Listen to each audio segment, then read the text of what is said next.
আমার গাড়ি বিগত 2 বছর ধরে আমি এই সোবানের গ্যারেজে রাখি। আমার 3টা বাচ্চা, 2টা মেয়ে, একটা ছেলে।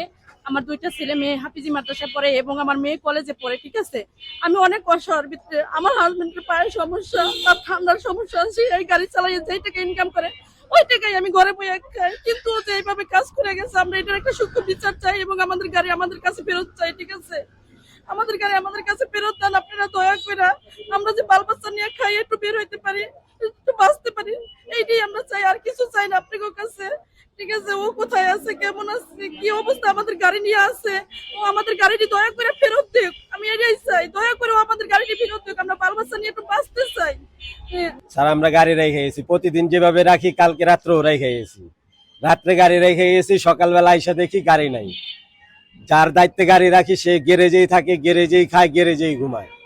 এখন সকালবেলা আইসা দেখি সেও নাই, আমাদের কোনো গাড়িও নাই।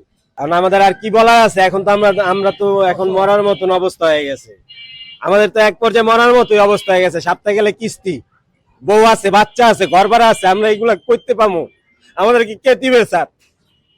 আমাদের তো এখন কোনো উপায় নাই স্যার, আমরা এখন কি করুম? আমাদের জন্য একটা কিছু করেন আপনারা। আমার কোনো গাড়ি, আমার এই একটা গাড়ি ছিল, মনে করেন 6 জন মেয়ে আমার, আমি কিভাবে চলবো? আমার কিস্তি হলো 25 দিন গান, আমি কিভাবে চলবো আমি নিজেই বলতে পারতেছি না। আর আপনার একটা ব্যবস্থা করেন যে আমরা তো অতি শিগগিরই গাড়ির ব্যবস্থা করে দেন স্যার। গাড়ি লয়েছে সকালে আমি ড্রাইভার করতে গাড়ি আনতে সব লেছে আইয়াদের গাড়ি অবস্থা, মানে আমার তো কোনো পথ নাই বাবা। ওনা খালা আমার প্লাস্টিক, ওইখানে আমাদের গ্যারেজ, ওইখানেই রাখতাম গ্যারেজ।